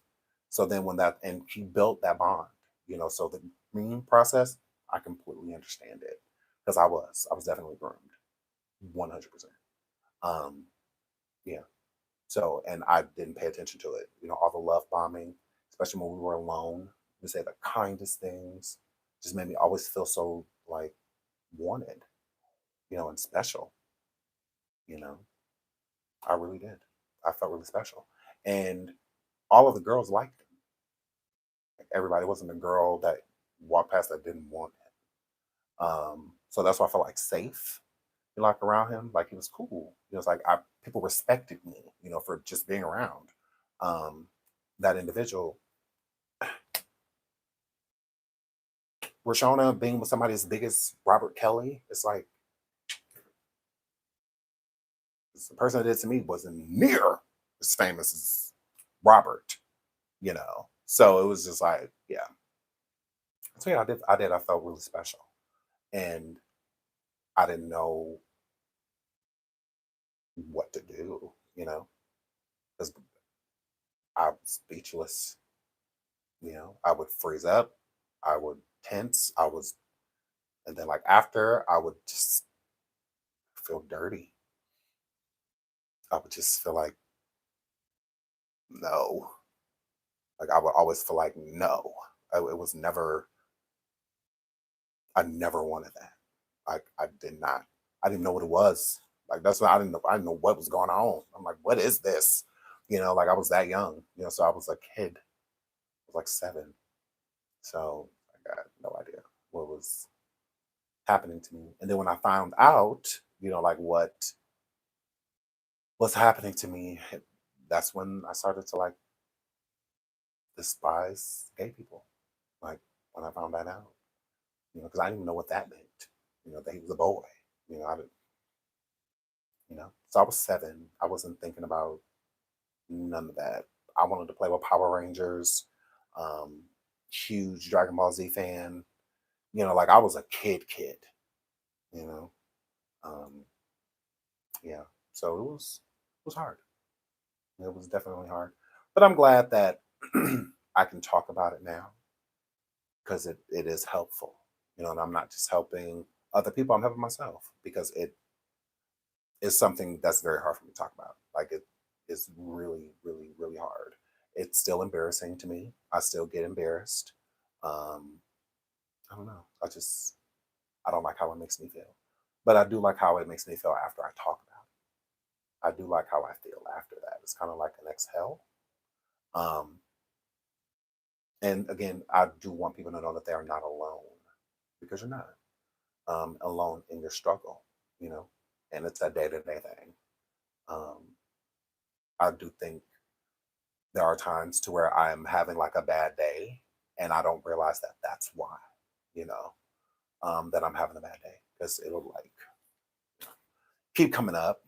And yeah, so I mean, it was hard. I mean, and there's still really hard days, but it's better, it's a lot better now. So, and I do appreciate like the audience like taking the time to listen to it because it's just not easy to talk about, but I do want to reach people because I do feel like it's necessary. Just because I have this outlet doesn't mean that everyone else does. Um, but yeah, it's I get it. And for men, it's so different because with women, I do feel like it's more accepted and people are more open to understanding with no judgment. With men, I do feel like it's always some kind of judgment that's placed with it, especially straight men. I feel horrible for um, heterosexual men that this happened to because it would explain so much to people, like their family, their friends, their kids. It would explain so much if they just opened up and let people know what happened to them, but they don't. And a lot of them become woman abusers and do it to their own children and disappear, don't feel worthy of being parents. What, like, I mean, it's just so much that they go through because there's not an open outlet for them to talk and feel like they are not going to be looked at as like homosexual and stuff like that because that's what they're fighting. But then that point, it's not them fighting what happened to them. It's more so them fighting of how people are going to view them after hearing something that they hold so deep, that they don't even want to come into realization that it happened. They want to think about it like a distant nightmare, not a distant memory, just like a nightmare that you can remember, um, instead of it being an actuality. Um, So yeah, I do think that it's important to talk about it. And I get that it is hard. It's really hard. Like I'm getting better at talking about it and not like getting like severely emotional and breaking down. That's when you know that you are, you know, not getting over it, but not letting it run you. You know, if you can't talk about it without crying, then that means that you're still really feeling it, you know. But when it gets to the points where you can stand in front of a crowd and tell them what's going on with you, the healing process has started. You know, it's definitely started. It it it hasn't started if you just keep breaking down right away. That's why it's good to talk about it more. Because the more you talk about it, the better you'll feel about you. You know, that confirmation that it's not your fault, that you had nothing, you know. Yeah. So that's necessary instead of keeping it on the inside because it will do nothing. It does nothing keeping it in, nothing. That's why I shout out to the people that will write poetry or, you know, and do other stuff like that because it is very important to express yourself because that's the problem, you know, not talking about it. You know what your life has been. I'll tell any victim this. You know what your life has been in silence. You know what that life is like, right? What is a life to where this is out loud? See what that life is. It's important. It's very important that while you are here on earth, to see what the life is like, having that on the forefront. It's important. I don't feel that it's good for you to leave this life with that on you. I feel like we should all go to whatever's next as light as possible, as light as possible, not with a bunch of burdens and traumas and all of that. If we're supposed to truly rest after this, how are we going to do it in peace? There's no peace in silence. That there isn't. Talk about it. Talk about it. I get it's scary. Yes, it's extremely scary. But what's more scarier than suppressing it? It doesn't make it any less scarier because people don't know. Like it's still scary either way. But it explains so much about people. You can tell somebody that and they'll be like, wow, like that explains so much. You know, when you were going through this and when this happened and it, like it explains a lot, you know, it really does. Because sometimes we have behaviors and our family, they have no idea like why. Like, why are you going through this? Why are you this? Why are you that? Why are you acting up in school? Why you ain't graduate? Why you didn't, you know, like it explains a lot. It really does. Um, Having to carry that around with you all the time. A lot of arguments that you had coming up, you know, with family. And it will explain all of that. The rebellion phase. Some people rebel and it's just small stuff. Some people rebel and it's huge. And there's reasons. There's reasons for that. And I don't feel that it's fair. There's many people that wanted to tell people something that are now gone, that are no longer here. So that don't ever truly know if they're going to ever be able to, you know, I just don't want people in my business. Then talk to somebody that doesn't know you. Talk to someone about it that doesn't know you. I feel like that's one of the best things to do. Grab a subscriber, you know, someone that's here, you know, come into our Discord. We have a Discord. You want to talk to one of the women there, or the men there about it. They're very open. Tell a stranger. You know, start there. You know, tell someone so that you can say it because what is it's like admitting you're alcoholic, like going to AA and stuff like that. Like it's the same thing. Like it is good to admit it because dealing with it alone, it's a lot of accountability that hasn't been taken. And the usual accountability with the victim is that it happened. That's why most victims don't like talking about it because it's breathing life into something real that they don't necessarily want to be. Those type of thoughts, why we suppress them because we don't want them to have happened. Like we want to try to get as far away from those thoughts as possible. But when not dealing with them, you're not just shutting that part off, you're shutting off a whole nother part of you, a whole nother part of you. Getting into relationships and it being hard to trust people, or just getting dating someone at all, you know. Certain relationships that you have with family members. Sometimes we harbor feelings towards people and we don't even know that we're harboring. Sometimes when we are SA, we do blame our parents. We do. Or our caregiver, whoever had us, whoever was responsible for us. We blame them subliminally and subconsciously and don't realize it until we are able to express what happened. And then you realize how resentful we have been, because we can be resentful subconsciously to where we don't even realize, that we are doing it. We don't even realize that we're treating you like that. You'll come in the house and you'll give your dad the biggest hug. But then when it comes to your mom, the person you felt like was letting you down, you'll just walk right past her, be like, hey, mom, vice versa. Can I give your mom a big hug? And then be like, hey, dad. Like the person that you felt was, so you're doing it subconsciously. Like your body is giving him the real energy, but your mind is, oh, hey, but your body's just like, ugh.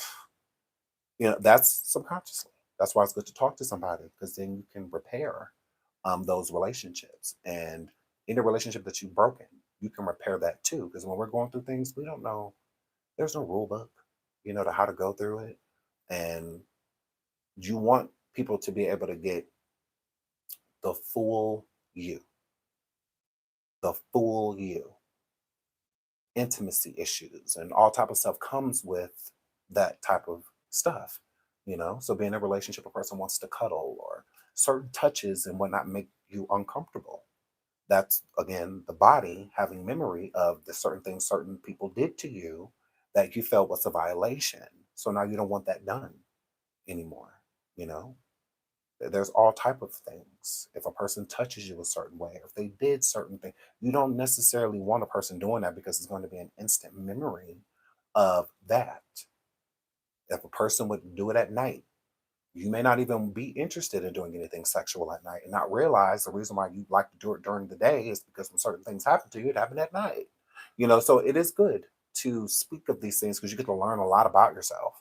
And you also get to learn about the part of your personality that you have shut off, the emotions that you have shut off. Because you can't suppress those memories without suppressing you. Because those memories make you, experience makes us. The things that we go through and the things that we do, it builds and shapes us into the people that we are today. So if you are cutting off part of what shaped you and shaped you into where you are, it's going to be a blockage there. That's why we daydream a lot, we zone out a lot, because we are literally trying to submerge part of our personality. Like we're trying to get rid of it. And we can't do that because it is a part of us, right? So I think it is very important, because those issues can stem into your children. You know, if a person says certain things to you, you may not even want to repeat those things. Because sometimes, the majority of the times, the person that's doing it to you will tell you things like, I love you, and whatnot. So that can cause you to not want to say that out loud. It could cause you to not want someone to say it to you. It could also cause that type of affection issues to where you're having an issue with your own kids, to where they walk right out the door and nobody says, I love you, or, you call each other, talk to each other on the phone, it's just bye, whatnot. And it could be based off of that. Like it could stem, to that. So it's very important to heal, you know, it's very important, to do that so that you can know what that's like. You know what life is like in silence. What is it like if you speak? You're never going to know that stand in silence, because the silence clearly isn't helping. It's not. This is why therapy and talking to like even like a pastor, or a member of your church, if you go to church, if you're religious, or just a good friend that will hold this information, a cousin or aunt, someone that baby steps, baby steps. I'm not telling anybody to go into a room full of people and grab a microphone and be like, yeah, no, I'm not saying that. It take time to get there, but it starts with one. A lot of my family found out about what happened to me because of my YouTube. Mhm. Other than that, only certain people knew. But a lot of my cousins, and when I call me, like, oh my God, like, what happened to you? Like, I didn't know that happened. Like, who did? Like, they were very concerned. and wanted to know because I wanted to make sure that they weren't dealing with them and whatnot. Yes, the majority of my family, like distant cousins or people that I haven't seen in a while, they found out here, But like my mom and other people, they knew because I verbally told them. My kid's mother, I told her verbally. It wasn't like they turned on. It was like what? Because that is hard information to digest. Like, wow, you're my family, and you didn't tell me that. But the people that were supposed to know, like my FC, shout out to my FC, I love you, FC. She knew. I feel like she was first. That was my mom. Then it was her. But yeah, so I've been open to a certain extent about it. I mean, it's not an easy conversation. It's really obviously, but I do feel like it's important to be open, even if you don't want to tell the people who did it. That's fine.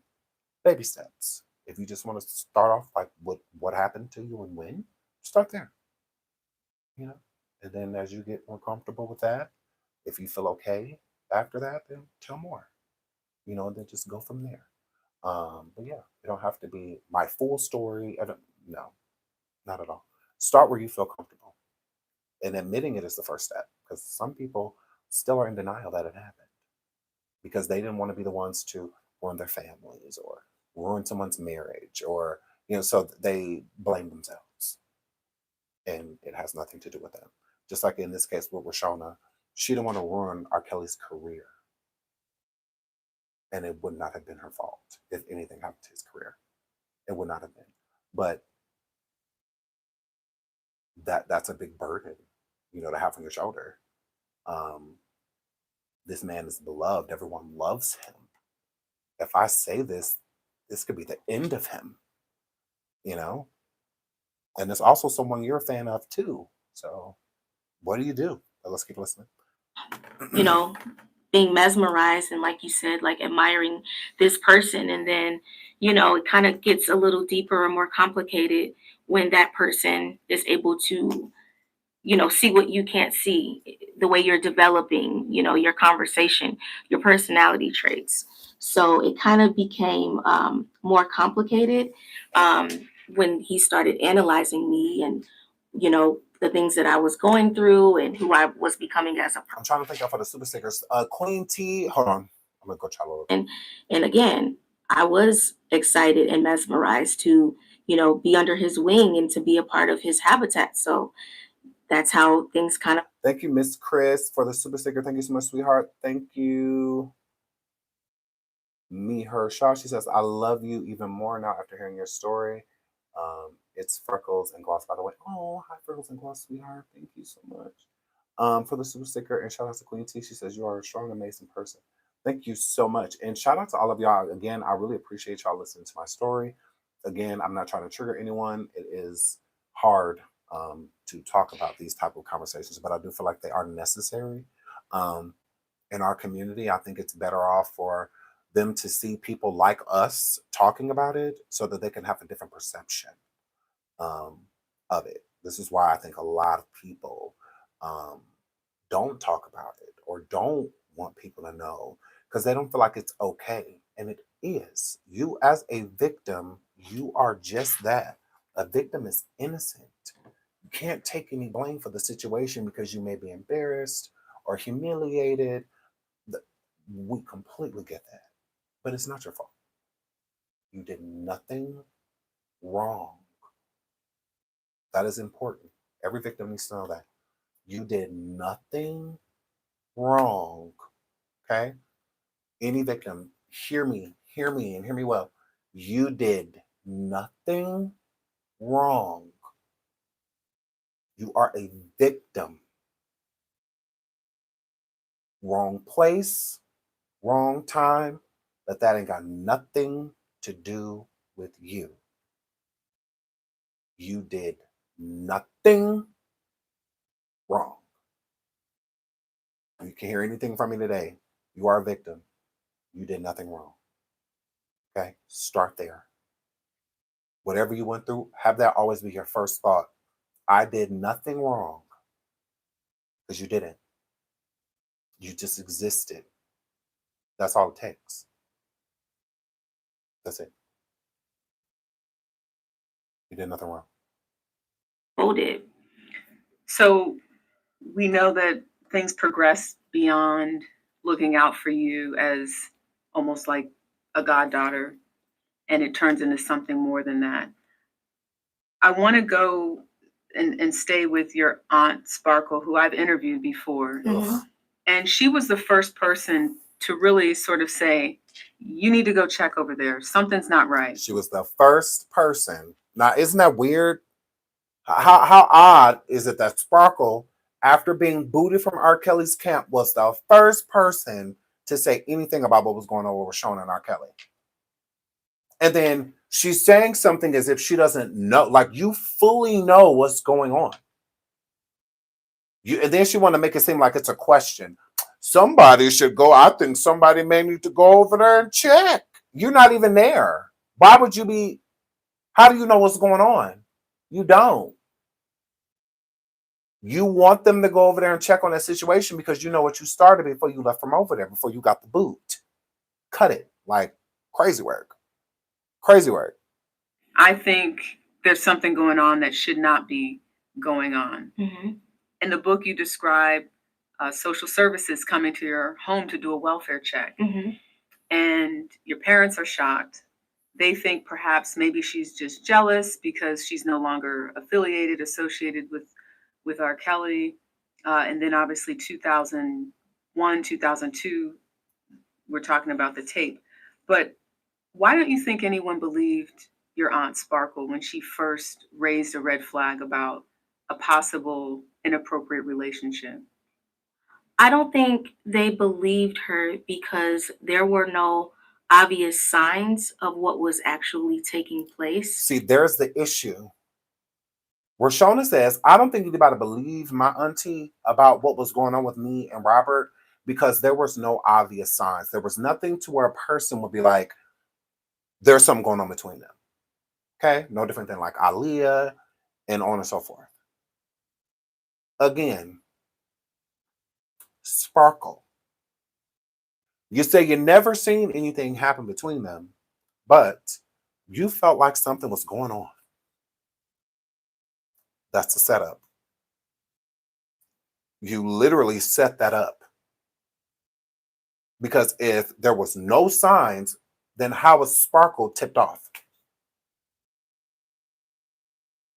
If there was no signs that there was anything going on between Robert and Rashona, how did Sparkle get tipped off? How was there a birdie spit anything in her ear about the niece that she brought around him?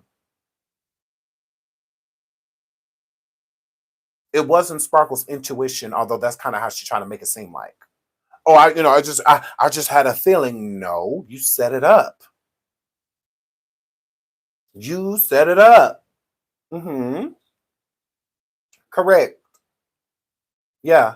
Just like Barry Hankerson did Aaliyah. Same way. Where Shona was before and during Aaliyah. Basically. Like around the same time. So it was already rumors out there about Robert and underage girls. So Barry Hankerson fully knew what was happening between Aaliyah and Robert. He knew. Okay? He knew. And that was his insurance policy. It was no different with Sparkle, where Shona was her insurance policy. What's a stronger blackmail than that? R. Kelly, still to this day, has not spoke of Aaliyah since Barry made him sign certain paperwork. Aaliyah, all the way up to her passing day, she didn't say a word about Robert. Nothing. After they parted. Not a word. Where Shona, it took her 20 years to say something. 20 years. That's a powerful manipulation. Powerful. hmm Very powerful. I do feel that Aaliyah would have gotten to the point where she came forward. I do. I absolutely do. I think she would have eventually come forward and told her story. I don't think she would have cared anything about it. India Aaliyah was very sweet. She was angelic. So I think she would have even heard those women, other women's stories. Yeah, she would have said something. Mm, yeah. So Sparkle, you set this girl up. You did. You're dirty. That they like. She said there was nothing to state that there was anything going on between her and Robert. So where were you getting it from? Besides, you knew something was going on between Robert and Rashona because you set it up.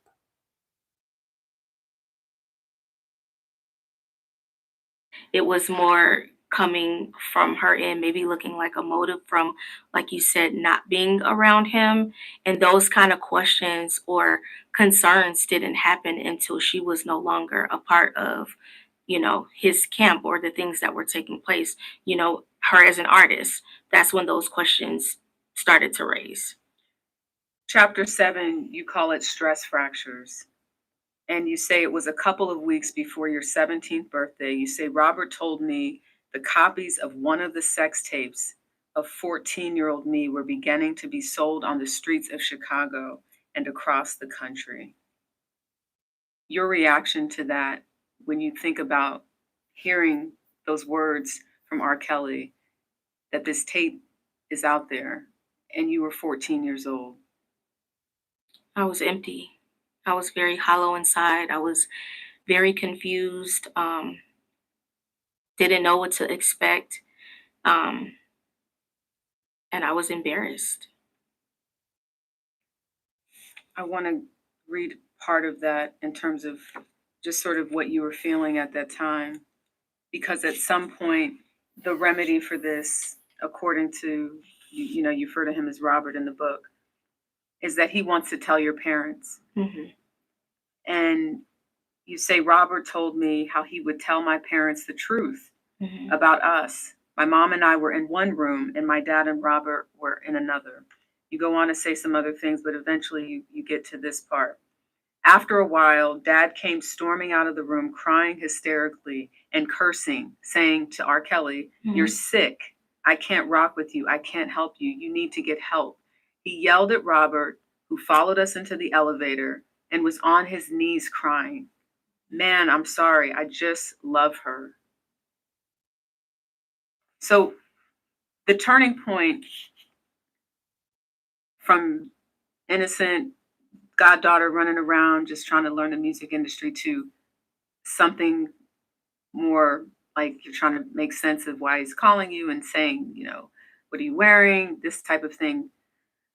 To now you're confronted with something that's out there and he's saying the solution is just tell them. I know it looks crazy, but I believe you're my angel, as you refer to in the book.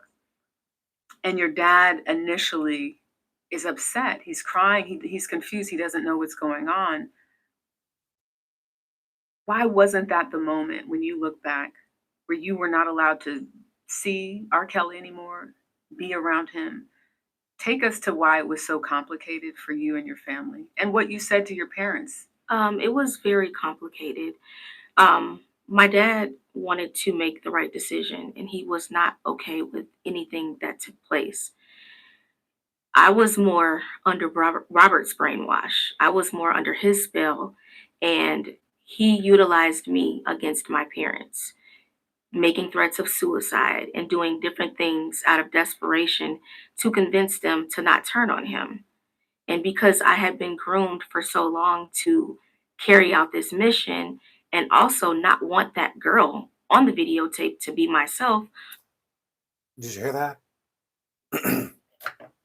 Not only did he have her, this young, impressionable girl, brainwashed and delusional, right?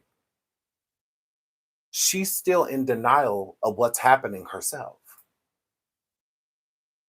She didn't want the girl on the tape to be her, knowing it was her. She knew that was her. She knew it. But is that something you truly want to admit? And that young?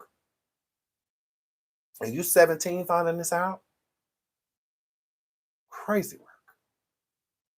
Okay? Knowing that her parents knew. So this means that, like, while the trial and everything was happening, they were completely aware. When the police questioned them, showed them the tape, asked if this was his daughter, and he said no.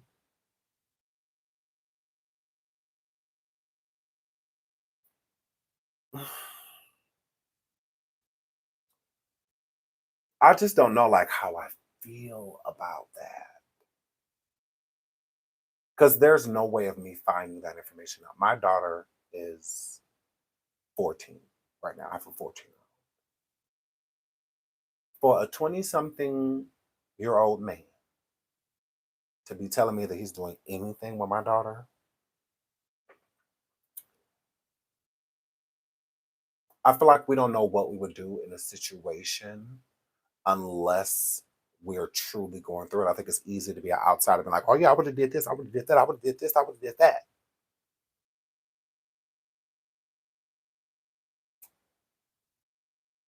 There is no way, as a father, hearing that information, I may not be able to tell you what else I would have exactly done, but I know I would have did this for sure. I would have dove on top of him immediately.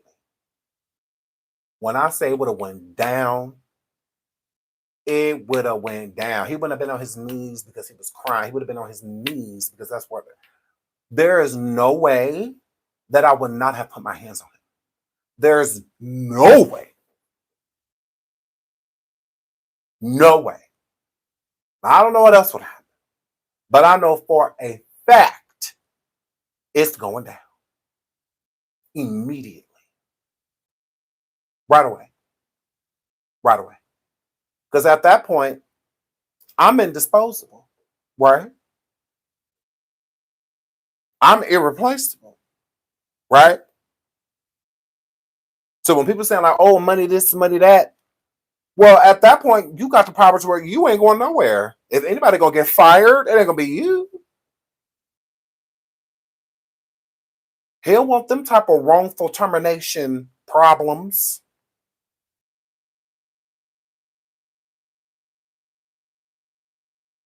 I would have dove on. Are you kidding? All you would have heard was they talk about some crying. All you would have heard was a loud bang. I heard Robert crying, stop. Now I can promise you that. Now I don't know what else would happen, but that would have. Oh yes, immediately. We ain't wasting no time. She would say her mama was in one room, my daddy and Robert was in another one. Robert said something, and all I know is I heard the door close and lock because it would have went down. The down. Now I understand that Rashona was underneath Robert's spell, but she would have got punched out of it that day. Because yeah, I don't put my hands on my kids, but I would have put my hands on my kid that day. Oh yeah, you ain't about to come in here. Oh, I'm just, Daddy, stop! I love him.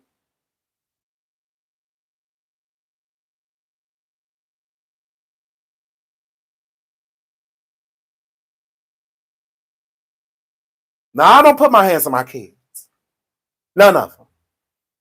But I would have smacked some sense into my child that day. Oh yeah, you do.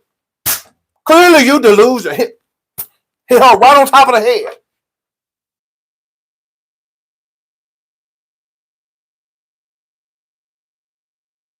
Girl, come here. Come here, because clearly something wrong with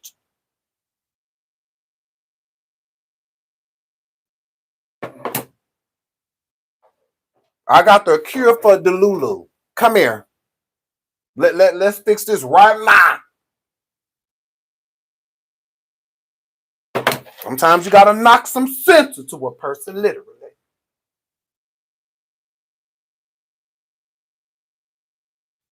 Sometimes they be asleep. Wake them up. Cause girl, my daughter came in the room talking about have y'all seen The Family That Prays? Y'all remember at the end when Sanaa Lathan told her husband that she, that he slapped her over that counter? Whoosh. And she flew over that counter like that. Sometimes you gotta smack some sense into her. Go, because you tripping. Is you up? Are you still asleep? There? You tired? Coffee not doing it? Come here. Coffee not doing it? Come here. Got your damn nerve. Not my baby. Not mine.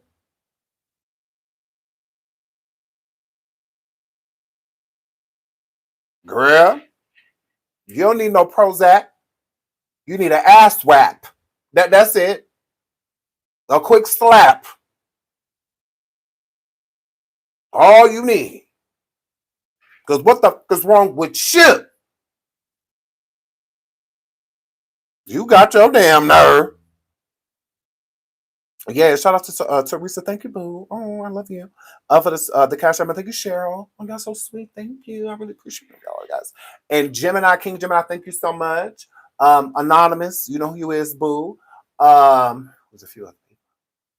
I love y'all. So yeah, but oh girl. Then turn the girl. Cause again, when you're a teenager, it's not too much people can tell. You can't tell people too much. You really can't. So you going through what you're going through with a superstar, it's not too much your parents gonna be able to tell you at that moment. Over him, when we teenagers, when we in love, we is in love. No, I love Mom. I can love him. He is the one. I ain't never had no love like this. I don't want nobody of the else. Nah. Now you could get with that, or because I ain't gotta be here. That's just how he is. Okay? Part of us kind of like when our parents don't like who we go with. We kind of like that drama a little bit. We got to check them. Now, look, when you get over here, look, stop.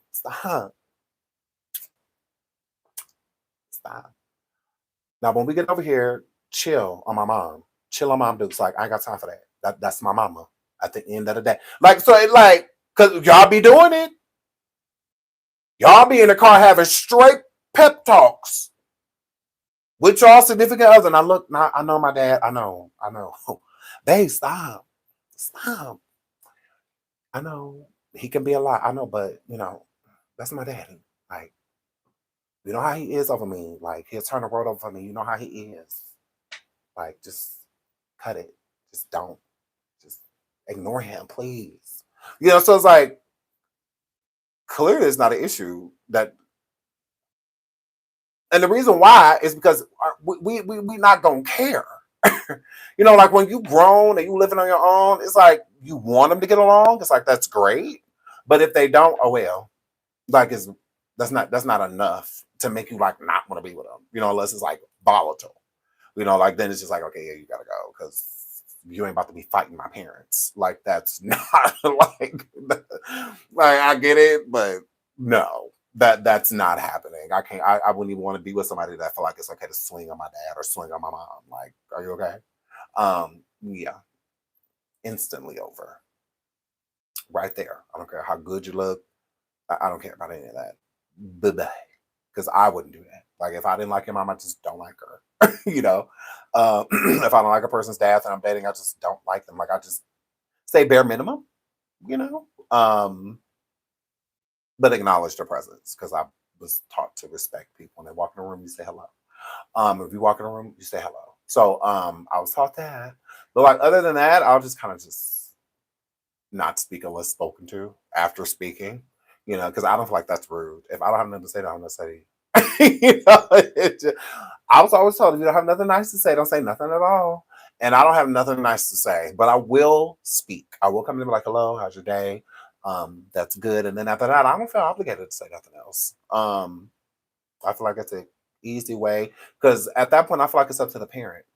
It's not my daughter's future boyfriend or girlfriend, whatever she decides, or sons. It's not their future girlfriends or boyfriend.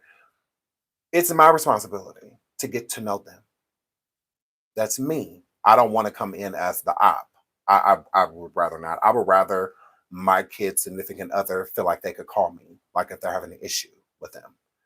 I would want them to, like, if it's getting bad, I would want her boyfriend to be like, hey, can I talk to you? What I mean, I've been really struggling with your daughter lately. Like, your daughter be taking me through. Like, well, what do? You know her better than anybody. Like, I would rather that than us not want to speak at all. That's not healthy. And I want my daughter to always feel at ease, all my children. Like when I'm coming to visit them, I don't want them to be like having to walk on eggshells or their significant other not even want to be at home because I'm coming. Like I don't want that. I just feel like that's a lot of drama, like unnecessary drama. All because of preconceived notions. Like I'm very protective over my daughters, but I am a realist and I know that one day they're going to find someone and that someone isn't going to necessarily replace me, but replace me, in many ways. And instead of looking at him as competition, I'm going to hand him the keys. If he worthy, I'm gonna give him the keys. I'm like, yes, she all yours. I'm expecting you to drop her back off. Never. Yeah, like when my daughters meet their husbands or whatever, here you go. Okay. Now I'm trusting you to keep them permanently. Okay. I won't have my house unless she visits me. That's it. That's all. I want her at my house because she's running from you. None of that. Okay. She's yours. All yours. All sales are final. Keep her. Nah. So now it's just that simple. I'm not the type of dad that want to argue and compete with him. If you want to buy her some shoes, buy them. You want to buy her a house, buy it. And I'm going to respect your rules when I get over there. You want me to take my shoes off outside in the car? I'm going to take my side off. I'm going to respect your rules. It's that simple. You want to buy her a car? Go ahead. I'm supposed to say no. I'm her dad. You got that, player. You're supposed to be like, hello. So it's just like, yeah, no, no.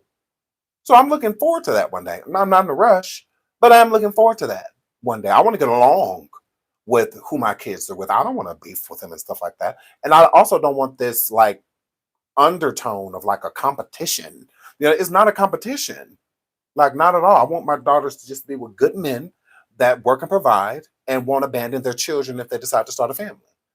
Other than that, as long as you're not putting your hands on them and, like I expect cheating and stuff like it's a part of life. I would hope that they wouldn't do it, but if they did, I wouldn't be surprised. And when it's part of life, just like they can cheat my kids too, whatever. I got two boys, so I'm sure we'll have a lot of, drama with the girls, hitting me up like, "Don't start cheating on me again. I'm looking out."